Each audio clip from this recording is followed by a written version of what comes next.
오늘 몇 가지 질문으로 말씀을 시작하려고 합니다. 이거 이제 쓰면 되나요? 네. 오늘 예배 자리에 나오신 분들은 다 하나님께서 계시는 것을 믿으시는지, 여러분 믿으십니까? 하나님께서 계시다고 하는 사실을 믿으십니까? 하나님께서 지금 이 시간도 역사하시고 나의 모든 것을 지켜보시고 아신다라고 하는 거 믿으십니까? 아멘이 점점 작아지고 있죠. 자, 그러면 내가 그런 믿음이 있다면 지금 하나님이 나의 일거수일투족, 나의 모든 말과 생각도 이미 알고 계시는 하나님을 여러분 얼마나 의식하면서 매 순간 매 초를 살고 있습니까? 그렇게 살고 있습니까? 하나님을 의식하면서 살고 계세요? 이제는 아예 아멘도 안 하십니다. 여러분 하나님이 계시다는 믿음으로 살고 있습니까? 아니면 하나님이 계시다는 지식을 그저 갖고 계신다는 건 알지라고 하는 그런 지식으로 살고 있습니까?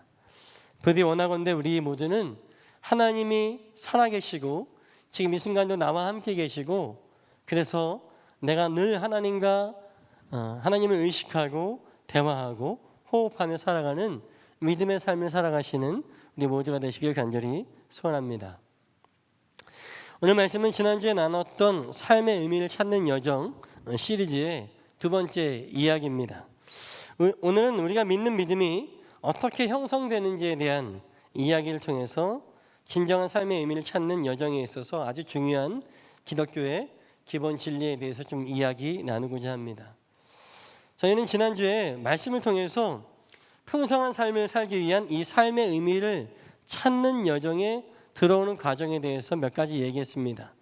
특별히 세 가지의 문이 있는데 날 때부터 삶의 양식으로부터 자연스럽게 들어오는 사람, 모태신앙 아니면 아주 어릴 때부터 믿었던 사람들, 그런 첫 번째 문이 있고 두 번째 문은 삶의 위기나 특별한 경험, 체험 등을 통해서 들어온 사람들이 있죠.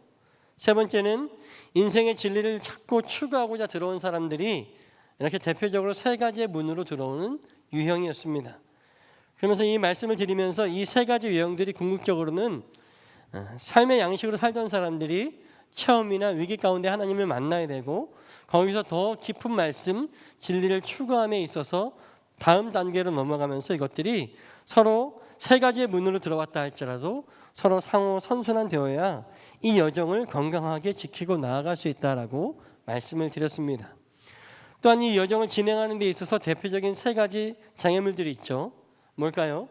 첫 번째는 500년 전 중세 유럽 교회가 그랬던 것처럼 교인과 교회들이 만들어 놓은 그릇된 인식과 인식을 통한 그런 장애물들이 있습니다. 마치 진리를 교회의 것인 양, 교인들의 것인 양 독점하는 것 때문에 그런 이기적인 모습을 보였던 장애물들이 있죠. 또한 시대의 변화에 따른 지식적인, 지적인, 이성적인 가치의 변화라고 하는 장애물을 통해서 점점 하나님을 믿는 것, 신을 믿는 것이 구식이고 구닥다리처럼 여겨지는 그런 장애물들이 있습니다. 또 마지막으로는 우리의 실존적인 삶의 상황에 대해서 하나님은 살아계신다고 하는데 왜 선한 사람들이, 왜 믿는 사람들이 여전히 고통받는가라고 하는 고통의 삶의 실존적인 삶의 상황에 대한 장애물들에 대해서 말씀을 나누었습니다.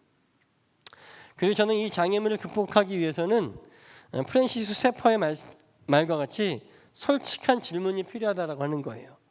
나의 욕망이 투사되는 것이 아니라 진짜 우리의 영혼, 진정한 우리의 자아가 우리 영혼이 요청하는 솔직한 질문을 하게 될 때에 우리는 솔직한 답변을 얻을 수 있게 될 것이다 라고 하는 것을 말씀드렸습니다. 질문하는 신앙이 이 나의 믿음을 하나님을 부정하기 위함이고 나의 믿음을 흔들기 위한 그런 질문이 아니라 정말 내 영혼이 원하는 그 질문하는 신앙이 우리의 삶의 의미를 찾는 여정에 놓여진 장애물들을 넘을 수 있는 도구가 될 것이다 라고 말씀드렸습니다. 이렇게 해서 오늘은 이러한 질문들을 갖고 기독교 기본 진리 중에 가장 근본적이고 중요한 신이 계신가, 하나님이 계신가에 대한 이야기를 좀 말씀해 보고 싶습니다. 그리고 우리는 어떻게 그분이 계시다는 것을 알 수 있고 하나님에 대해서 어떻게 알 수 있는지에 대한 그런 질문도 함께 갖고 함께 답을 찾으며 오늘 이 시간 은혜를 나눴으면 좋겠습니다. 역사적으로 인류는 신에 대해서 두 가지 입장을 가지고 있습니다. 신이 없다고 이야기하는 무신론과 신의 존재를 인정하는 유신론입니다. 무신론에 대해서 간단히 설명하자면 간단히 얘기하는 겁니다. 무신론은 이런 거죠. 물질이 우연이라고 하는 방식을 통해서 우리가 경험하는 이 우주 모든 세상 만상으로 존재하게 되었다라고 보는 것이 바로 무신론입니다. 그러니까 어떤 신이라고 하는 어떤 인격이란 말도 좀 이상하지만 어쨌든 그런 존재가 있어서 계획함과 그런 것들이 있어서 착착착 질서 있게 지어진 것이 아니라 우연으로 모든 것이 이루어져서 현재까지 이루어졌다라고 하는 것이 무신론이죠. 이 모든 것들을 진행하는 어떤 주체가 없다라고 하는 것입니다. 물질과 시간에 우연이 더해져서 지금 존재하는 모든 것이 되었다고 하는 입장이 무신론입니다. 너무 단순화시키긴 했지만 이것이 바로 무신론자들이 자신과 이 세상을 이해할 때 가장 기본이 되는 전제라고 하는 거예요. 그래서 이런 무신론적인 세계관에서는 궁극적인 진리나 선이 존재하지 않습니다. 그런 게 있을 수가 없죠. 다 우연이니까. 반대로 유신론이 주장하는 바는 기초적으로 신이라고 하는 초월적 존재가 우주와 이 모든 것을 창조했다라고 하는 입장입니다. 따라서 우리가 경험하는 이 세상은 신이라고 하는 어떤 초월적 존재가 의도적으로 그의 질서대로 창조하고 우리가 살고 있는 인간 세계, 나 자신의 존재도 그 질서 중에 그 계획 중에 하나인 것을 인정하는 것이 유신론입니다. 즉 세상 만물이 우연히 존재하는 것이 아니라 초월적인 존재, 신, 하나님께서 특별한 의도와 계획을 갖고 창조하였다고 보는 관점이 바로 유신론이다라고 하는 것입니다. 오늘 우리 엔데우스 찬양팀의 찬양을 부르면서 제가 굉장히 많이 은혜를 받았습니다. 우리 이성현 목사님이 너무 찬양 인도를 영적으로 영성을 가지고 해주셔서 제 마음에 많은 도전이 있었어요. 그러면서 저도 예전에 찬양 사역하면서 열심히 찬양하던 때가 떠올랐습니다.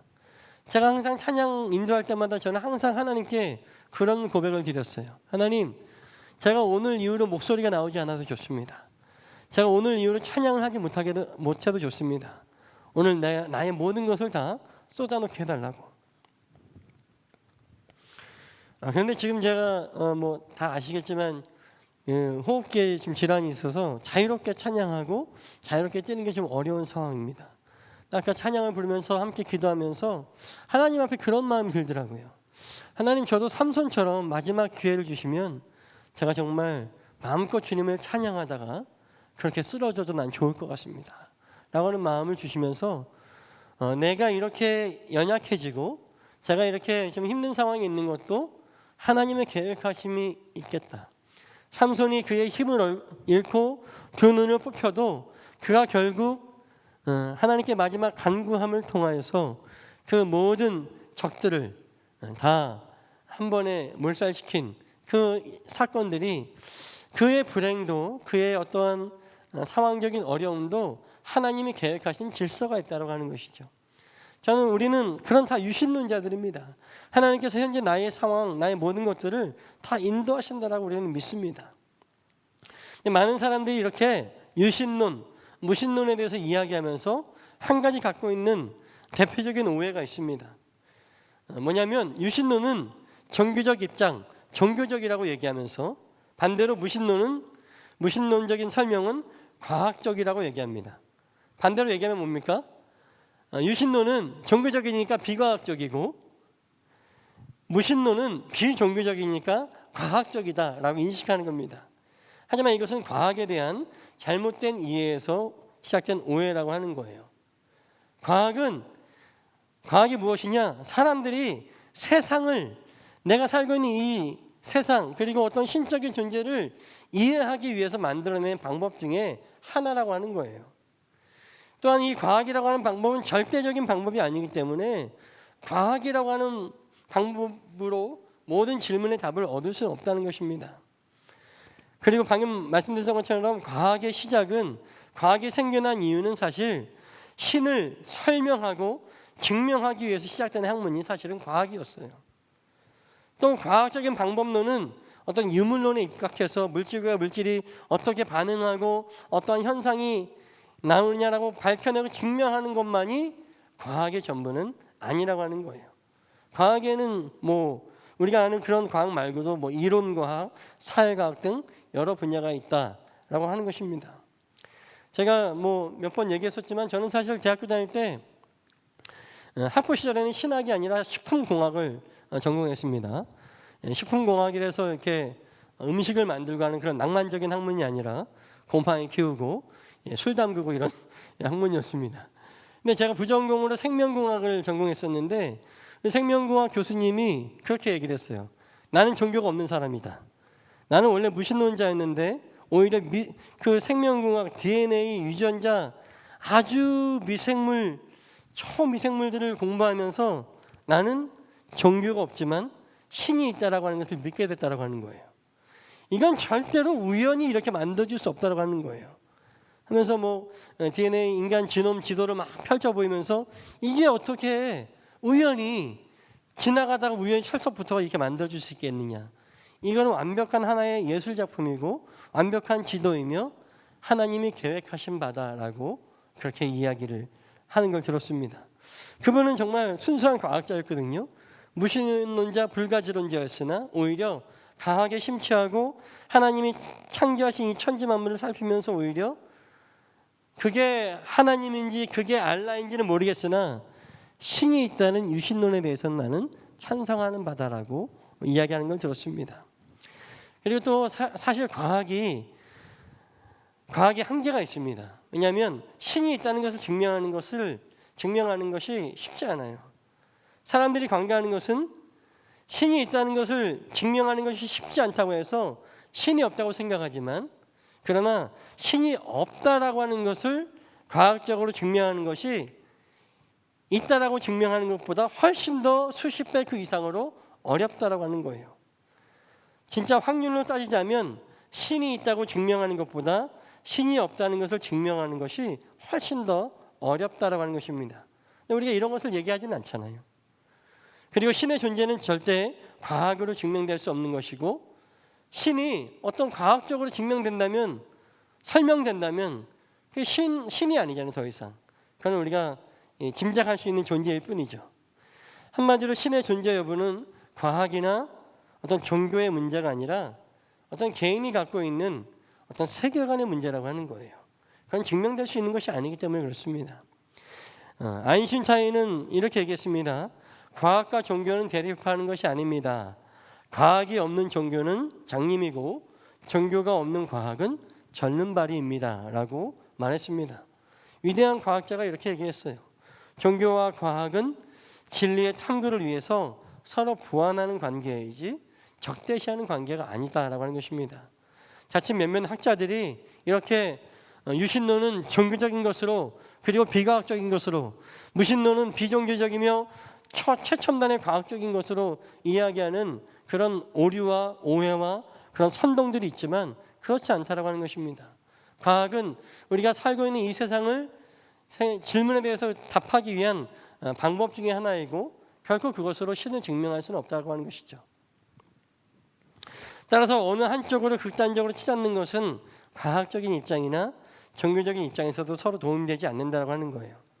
우리가 잘 아는 그런 신학회가 있죠. 신의 존재 성경을 과학적으로 막 증명하려고 하는 그런 신학들이 있습니다. 이런 시도는 굉장히 흥미도 있고 어느 정도 의미가 있다고 생각할 수 있습니다. 하지만 그것들이 더욱더 깊이 가면 오히려 신을 과학이라고 하는 작은 상자에 가두려고 하는 어리석은 시도가 될 수 있다고 하는 거예요. 우리가 신이라고 하는 것은 하나님이라고 하는 것은 우리가 증명하고 설명하는 것이 아니라 우리가 인정하고 선택하고 받아들이는 개념이다라고 하는 것입니다. 따라서 무신론과 유신론은 증명하고 설명하는 것이 아니라 개인이 선택해야 되는 문제입니다. 증명할 수 없으니까요. 내가 믿을지 믿지 않을지 개인의 신념에 따라 선택해야 한다라고 하는 것입니다. 제가 아는 목사님은 아들이 하나 있는데 그 아들의 신앙에 대해서 네가 성인이 되면 너보로 선택하라라고 자유를 줬어요. 목사님 아들인데 이상하죠?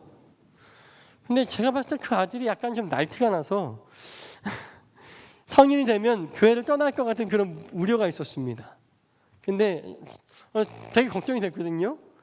근데 성인이 됐어도 여전히 교회에 남아 있더라고요. 그냥 물어봤어요. 너 아빠가 그렇게 선택하라고 했는데 너 어떻게 된 거야? 했더니 그 친구가 이렇게 얘기를 하더라고요.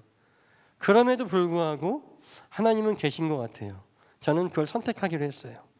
예, 사실은 잘 이해가 안 되고 그 목사님 아들은 정말 참 목사님 아들은 둘 중에 하나라고 하잖아요, 그죠? 아주 거룩하든지 아주 문제하든지 후자 쪽에 가까웠는데 그럼에도 불구하고 자기는 하나님 계신 것 같다라고 선택한 거죠. 무신론과 유신론은 증명하고 설명하는 것이 아니라 한 개인이 신념을 갖고 선택해야 된다라고 하는 거예요. 증명할 수 없으니까. 나라는 존재가 우연히 생겨난 존재라고 선택을 하든지 아니면 나라고 하는 인생 자체가 어떠한 특별한 목적을 갖고 초월적인 어떤 존재에 의해서 계획되어지고 태어났는지 이 두 가지를 선택해야 되는 거예요. 역사적으로 수많은 철학자들이나 신학자들이 고민하고 연구한 그런 노력물들을 들여다보면요. 또한 삶의 의미를 찾는 여정에 있는 순례자 입장에서는 무신론적인 기원으로 내가 우연히 태어났다.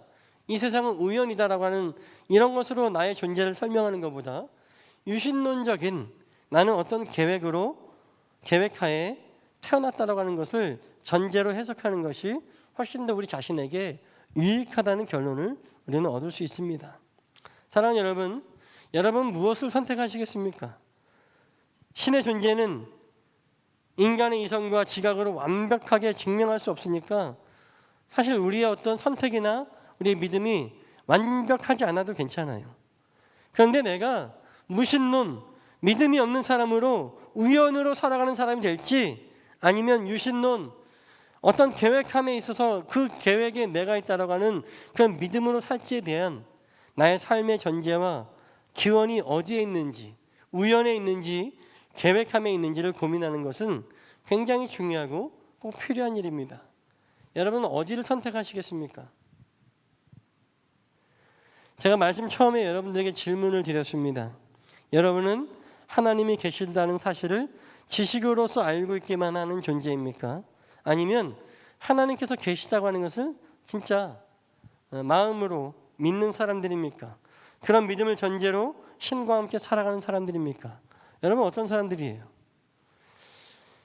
주일 오후 이 시간에 어쩔 수 없이 끌려온 사람도 있겠지만 이 시간에 시간을 내어서 여기 여러분들이 앉아있다라고 하는 것은 적어도 저 개인적인 생각에는 여러분들은 신이 계시다, 하나님이 계시다라고 하는 믿음으로 살아가려고 노력하는 그런 분들인 줄로 믿습니다. 히브리서 11장 6절의 말씀에 히브리서 기자가 이렇게 고백합니다. 같이 한번 읽어볼까요? 시작. 믿음이 없이는 하나님을 기쁘게 해드릴 수 없습니다. 하나님께 나아가는 사람은 하나님이 계시다는 것과 하나님은 자기를 찾는 사람들에게 상을 주시는 분이시라는 것을 믿어야 합니다. 아멘. 사랑하는 여러분, 부디 진실하고 풍성한 삶의 의미를 찾는 이 여정에서 여러분들이 그저 지난 시간에 얘기했었잖아요. 죽으면 천국 가니까 죽을 날만 기다리는 인생이 아니라 죽으면 천국 가는 것을 알고 있는 그냥 지식으로만 언제 죽지? 이렇게 기다리는 인생이 아니라 하나님이 지금 나와 동행하고 나의 삶을 계획하시다라고 하는 것을 믿는 믿음으로 살아갈 수 있는 우리 모두가 되시길 간절히 축복합니다. 우리가 믿음으로 이제 하나님께서 나와 함께 계시다고 하는 것을 받아들이게 될 때 우리는 한 가지의 질문을 더 갖게 됩니다. 그것은 어떻게 우리가 하나님을 알 수 있는가? 인간은 유한한 존재이고 인간은 무지한 존재입니다. 물론 지금 최첨단 과학에 많은 것을 알고 있는 것 같지만 사실 지구 안에 있는 것도 잘 모르고 지구 밖의 지식도 제한적으로밖에 알 수 없는 우준하고 나약한 존재인데 어떻게 우리가 하나님을 알 수 있겠습니까? 얼마 전에 우리나라에서 로켓 띄웠죠. 막 성공했다고 너무너무 좋아했습니다. 그런데 우리가 지금 요새 뭐 영화 같은 데 보면 굉장히 SF 영화 보면 굉장히 많이 막 그런 상상들이 있잖아요. 그죠? 근데 겨우 로켓 하나 떨어지지 않고 올라갔다고 너무 좋아하는 것을 보면서 참 우리나라가 많이 발전했다는 생각도 들면서 한편으로는 아직도 이런 생각이 좀 들더라고요. 우리 인간은 그렇게 연약하고 유한한 존재들입니다. 이 지구 안에서의 삶도 다 모르고 이 기후의 어떤 변화나 이런 것들도 우리 다 파악하지 못합니다. 지구 밖에 있는 것들은 우주의 일들은 다 가본 적도 없고 이론과학, 머리로 생각하는 과학으로 사실은 상상하는 거거든요.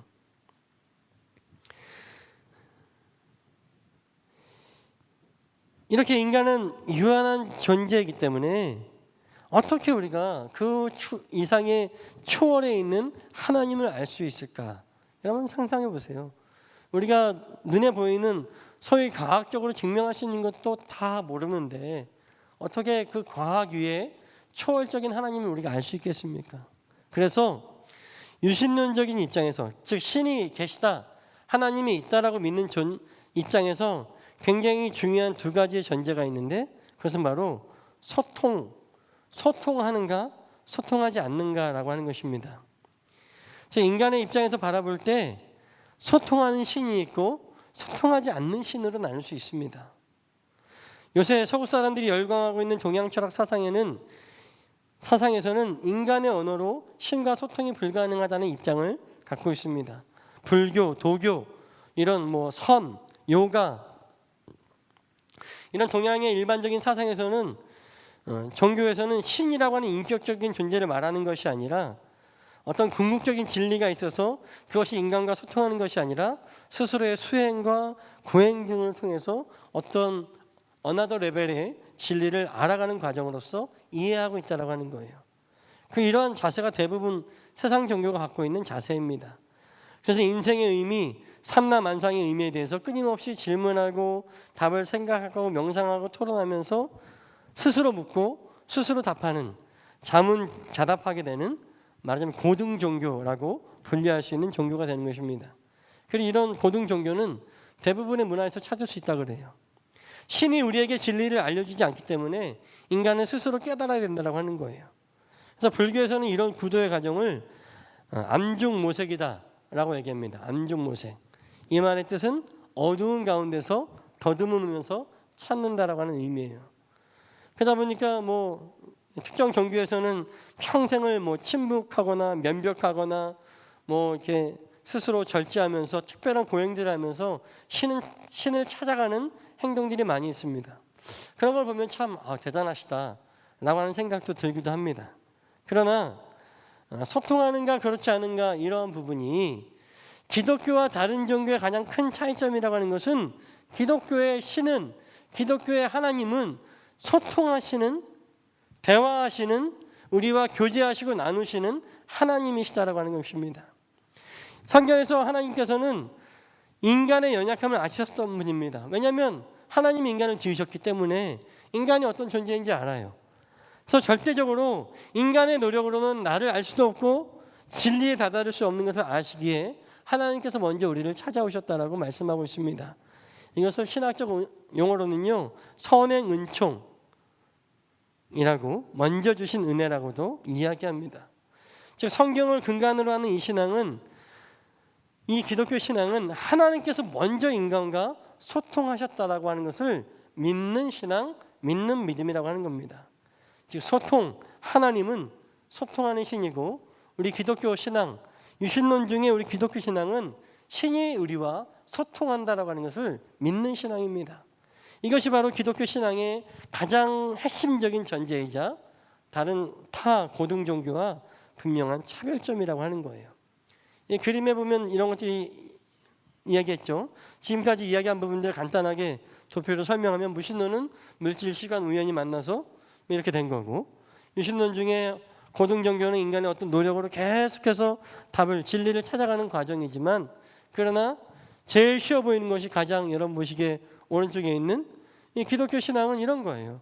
하나님이 먼저 우리에게 찾아오시고 또 텍스트, 성경을 통해서 자신을 알려주시고 또 우리는 자신을 알려주신 하나님을 깨닫고 당신이 하나님이시군요 하면서 하나님께 감사로 예배하고 또한 기도함으로 소통하는 거예요. 이것이 바로 성경을 근간으로 하는, 소통을 근간으로 하는 기독교 신앙이라고 하는 것입니다. 이것이 기독교 신앙의 핵심이에요. 아까 제가 처음에 고백했던 것처럼 찬양팀의 찬양을 통해서 제 마음에 갑자기 그런 마음을 주셔서 하나님을 다시 생각하게 되고, 하나님 저에게 다시 한번 기회를 주시면 진짜 열심히 해보겠습니다라고 저 스스로 그렇게 얘기하는 게 제가 못 살아서 그런 것이 아니라, 우리 기독교 신앙은 이렇게 하나님과 교통하고 소통하는 신앙이다라고 하는 것입니다. 마지막으로 우리가 유신론 중에 소통하는 신인 하나님을 믿는 기독교 신앙에 대해서 이야기할 때 두 가지를 더 생각해야 되는데요. 하나님께서 인간들을 찾아오셨을 때 가장 먼저 누구를 찾아오셨는가? 정확히 얘기하면 창세기 1장부터 11장까지를 인간의 원역사라고 성경에서는 이야기하는데, 이때의 신은, 성경에서 말하는 하나님은 하나님을 아는 자들, 하나님을 찾는 자들 찾아오셨어요. 하지만 11장의 바벨탑 사건으로 인간의 모든 언어가 끊어지고 신의 존재, 하나님의 존재에 대해서 더 이상 전수되지 못하게 되었을 때 이 신앙은 끊어진 거나 마찬가지였어요. 그리고 이후에 12장부터는 하나님께서 한 사람, 한 민족을 찾아오십니다. 누구죠? 아브라함이죠. 아브라함의 이스라엘 민족을 찾아오세요. 오늘날의 이스라엘은 어떻습니까? 지금은 전 세계 경제, 언론, 정치를 좌우할 수 있는 강국이 되었지만, 그 당시 이스라엘은, 아브라함이라고 하는 사람은 그냥 자기 원래 민족에서 떨어져 나온 떠돌이, 광야에 떠도는 사람에 불과했다고 하는 겁니다. 우리가 너무 잘 아는 그 아브라함을 부르셨던, 너는 본토 친척 아비 집을 떠나 내가 지시하는 땅으로 가라 라고 아브라함이 떠났을 때, 여러분 상상해 보세요. 우리가 믿음으로 이렇게 역시 아브라함 믿음의 조상 말고요, 객관적으로 한번 보시라고요. 제가 드디어 갔구나. 늘 저렇게 별나게 살더니만 제가 드디어 맛이 갔구나. 이렇게 생각하지 않겠습니까? 뜬금없이 어느 날 너는 본토 친척집을 버리고 나를 따르라고 신이 말씀하셨어요 라고 떠나는 그 아브라함의 존재가 다른 본토 친척 아비들은 어떻게 생각했겠냐고요. 제가 드디어 맛이 갔구나. 그런 존재였어요. 아무것도 아닌 존재. 이스라엘 민족은 아무것도 아닌 존재였습니다. 이스라엘 민족은 히브리 민족이라고 하는데, 이 히브리라고 하는 말의 의미는 여러 설이 있지만 그 중에 하피루라고 하는 말이 있는데, 떠돌이들을 의미하는 것입니다. 한마디로 그지같이 사는 최악의 민족, 최악의 형편에 있는 민족이 바로 이스라엘 민족이었습니다. 하지만 하나님께서 가장 형편없는 찌꺼기 같은 민족을 선택하셔서 그들을 통해 자신을, 그 가장 연약한 사람을 통해서 자신을 세상에 드러내기로 하셨다라고 하는 것입니다. 그리고 그 이후로는 항상 하나님께서, 우리가 성경에서 보면 알다시피 하나님 자신을 드러내시는 방법은 가장 약한 사람을 세워서 하나님이 살아계신다라고 하는 것을 드러내는 하나님의 방법이라고 하는 것입니다. 한번 따라해 보실까요? 하나님의 방법. 우리가 좋아하는 찬양 있잖아요. 약할 때 강한 대신에. 이게 하나님의 방법이에요. 여러분 혹시 여러분 형편이 힘들고 어렵고 약한 가운데 있습니까? 힘든 가운데 있습니까? 감사하세요. 하나님이 일하실 때가 된 거라고 하는 것입니다. 내가 잘났을 때 하나님은 잘나고 강한 민족을 쓰시는 것이 아니라 형편없는 민족 중에 찌꺼기 같은 떠돌이 같은 이스라엘 민족을 사용하셨던 것처럼, 겁쟁이 기드온을 사용하셨던 것처럼, 혀가 잘리고 쫓겨난 모세를 사용하셨던 것처럼, 정신병자로 미치광이 짓을 했던 다윗을 선택하시고 그를 왕으로 삼으셨던 것처럼, 가장 나의 연약하고 약할 때 드디어 하나님이 일하시는 것이 하나님의 방법이라고 하는 거예요. 혹시 내가 처한 상황이 지금 내 인생의 최악이야 라고 생각하시면 가슴 두근거림을 느끼시기 바랍니다. 하나님이 곧 일하실 거예요. 할렐루야. 그래서 하나님은 약한 것을 세워서 하나님을 드러내시는 하나님의 방법으로 계속 자신을 드러내십니다. 성경에서 말하는 신, 하나님은 잘나고 강한 민족, 도덕적으로 완성된 민족, 그런 사람을 찾는 것이 아니라 핍박받고 형편없는 사람들을 통해서 스스로를 드러내시는, 그래서 우연이 아니라 필연적으로 하나님을 계심을 드러내는 분이 바로 하나님이시다라고 하는 것을 우리는 알 수 있습니다. 그래서 하나님은 이스라엘을 택하신 거예요. 이스라엘이 지금은 잘난 척하고 있지만 우리는 선택받은 민족이라고 생각하고 있지만 대단한 착각입니다. 이스라엘 민족은 지난주 나누었던 그 여정의 어떤 교회와 교인들이 저질렀던 장애물과 같이 하나님이 우리 민족만을 위한 하나님이다, 이스라엘만의 하나님이다라고 그들은 하나님을 가두어두고 사유화했어요. 하나님이 자신들을 들어쓰신 진짜 이유를 오해하고 망각했다라고 하는 것입니다. 그래서 어떻게 하셨어요? 하나님께서 직접 이 세상에 찾아오십니다. 누구십니까? 그분이 바로 예수 그리스도이시고 그분이 바로 인류를 향한 바른 가르침과 참된 계명이 되셨다. 인간의 눈높이에 맞춰서 인간의 하나님을 깨달아서 더 이상 하나님을 오해하지 않도록 인간의 모습으로 오셨던 방법이 바로 또한 하나님의 두 번째 방법이었습니다. 하나님께서 인간의 몸으로 보여주시는 놀랍고 위대한 소통, 바로 예수 그리스도입니다. 그나마 그것도 하나님의 방법을 따라서 예수님을 가장 강력한 로마의 어떤 황태자로 태어나게 하신 것이 아니라 로마의 식민지 국가 중에 가장 평범하고 가장 가난한 촌의 하찮은 목수의 아들로 오게 하셨다. 사랑하는 여러분, 모든 인간적인 기대를 둘 수 없을 때에 비로소 하나님은 놀라운 가르침과 기적으로 자신을 드러내는 분이시다라고 하는 것을 우리가 믿으시기 바랍니다. 이 모든 일들을 구약과 마찬가지로 제자들을 통해서 하나님이신 그리스도 예수의 이야기를 글로 남기게 하셨고 이 글을 통해서 자신을 설명하는 소통을 보여주십니다. 제가 여러분들 앞에서 이렇게 막 떠들 수 있는 이유는 제가 어느 날 기도하다가 환상을 봐서 환상을 얘기하는 것이 아니라 성경의 말씀을 통해서 여러분들에게 이런 이야기를 할 수 있는 것 아니겠습니까? 따라서 진정한 기독교 신앙, 바른 기독교 신앙은, 잘 들으세요, 바른 기독교 신앙은 어떤 신적인 경험이나 꿈 같은 것을 통해서 얻는 것이 아니라 우리가 객관적으로 볼 수 있는 이 성경, 여러분 손에 들고 있는 성경, 여러분 스마트폰에 있는 성경, 이 성경 말씀 텍스트를 통해서 하나님이 자신이 누구라는 것을 가르쳐주고 말씀하시는 것입니다. 이것이 기독교 신앙입니다. 따라서 기독교 신앙에 있어서 기독교 신앙과 기독교인들에게 있어서 가장 중요한 것은 성경이라고 하는 거예요. 거기에 하나님이 자신을 드러내셨기 때문에 그렇습니다. 이 성경이 하나님께서 인간과 소통하시기 위해서 당신에 대한 가장 중요한 정보를 담아서 주신 미디어, 매체라고 하는 거예요. 그러므로 삶의 의미를 찾는 여정에서 가장 중요한 가이드북은 다름 아닌 성경이 되어야 된다고 하는 것입니다.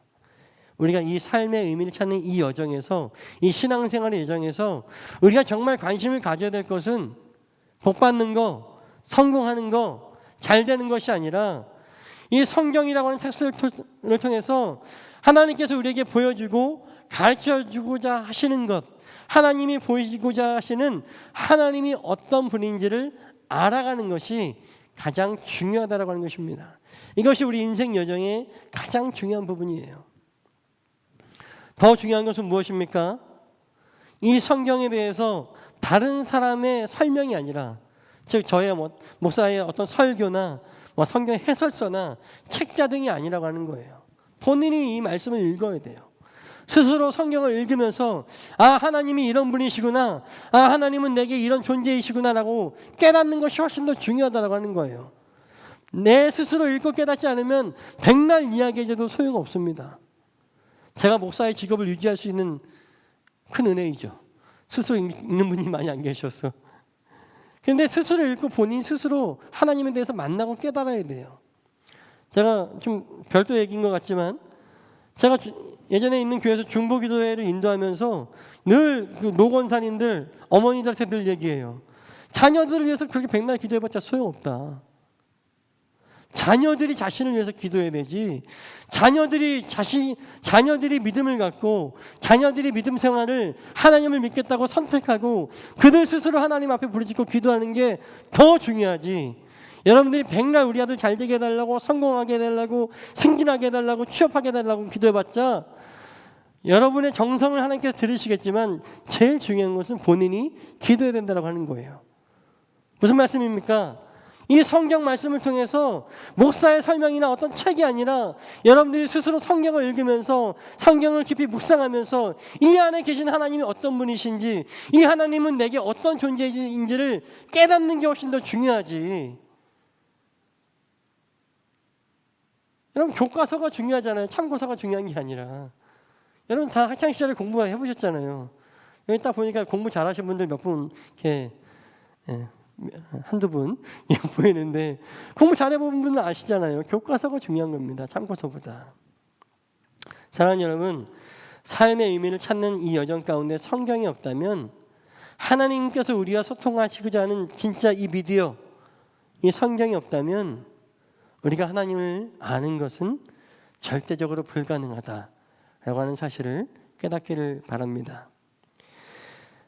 말씀을 정리하면서 마지막으로 삶의 의미를 찾는 이 여정 가운데 가장 중요한 이유이자 목적인 힌트를 말씀드리면, 이 삶의 의미를 찾는 여정은 결국 하나님을 알아가기 위한 여정이다라고 하는 것입니다. 그 구약 성경에 안다, 알고 싶다라고 하는, 하나님이 우리를 안다라고 했을 때 그 야다라고 하는 말이 주는 의미인 것처럼 그것은 그 대상에 대해서 사랑한다라고 하는 의미입니다. 하나님 우리를 사랑하시는 것처럼 우리는 이 여정을 통해서, 성경 말씀을 통해서 나는 신이 계신 것을 믿고 선택하며 그분이 나와 소통하시는 하나님인 것을 믿습니다라고 하면서 거기서 지식으로 그치는 것이 아니라 이 하나님을 알아가야 된다라고 하는 거예요. 우리 인생의 가이드북인 성경 말씀을 통해서 하나님이 어떤 분이시고 나에게 어떤 의미인가를 늘 깨달을 수 있어야 된다고 하는 겁니다. 이 삶의 의미를 찾는 여정에 성경이라고 하는 든든한 가이드북, 내비게이션을 잘 살필 수 있고 활용하고 켜두시는 우리 모두가 되시기를 간절히 소원합니다. 마지막으로 오늘 본문의 말씀이 우리가 삶의 의미를 찾는 여정을 힘차게 걸어야 될 이유를 잘 가르쳐주고 있는 것 같아요. 제가 지난주와 마찬가지로 메시지 성경으로 준비했는데요. 함께 같이 읽어보면서 우리 말씀을 마치도록 하겠습니다. 시작. 내 평생의 사명은 사람들이 이 메시지를 이해하고 이 메시지에 응답하도록 돕는 것입니다. 그것은 순전한 선물, 진짜 뜻밖의 선물, 하나님께서 세세한 부분에까지 손을 대신 선물로 내게 다가왔습니다. 나는 하나님의 방식에 대한 배경 지식이 전혀 없는 사람들에게 메시지를 전하는 일에서 가장 자격을 갖추지 못한 그리스도인이었습니다.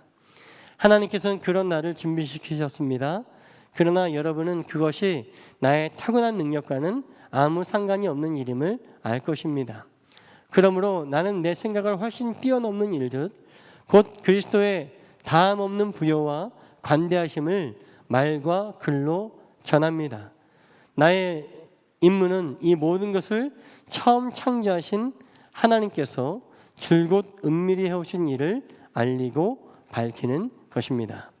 하나님의 이 탁월하신 계획은 교회에 모인 여러분들처럼 예수를 따르는 이들을 통해 천사들에게까지 알려져 이야기되고 있습니다. 이 모든 일은 하나님께서 줄곧 계획하시고 그리스도 예수 안에서 실행된 방침을 따라 진행되고 있습니다. 우리는 말해야 할 것은 무엇이나 자유롭게 말할 수 있고 가야 할 곳은 어디나 담대하게 갈 수 있습니다. 아멘. 오늘 이 본문의 말씀이 오늘 제가 이야기했던 모든 것들을 정리하는 것 같습니다. 이 시간 우리 함께 찬양하면서 기도했으면 좋겠습니다. 어떤 찬양을 할까 고민을 많이 했는데요.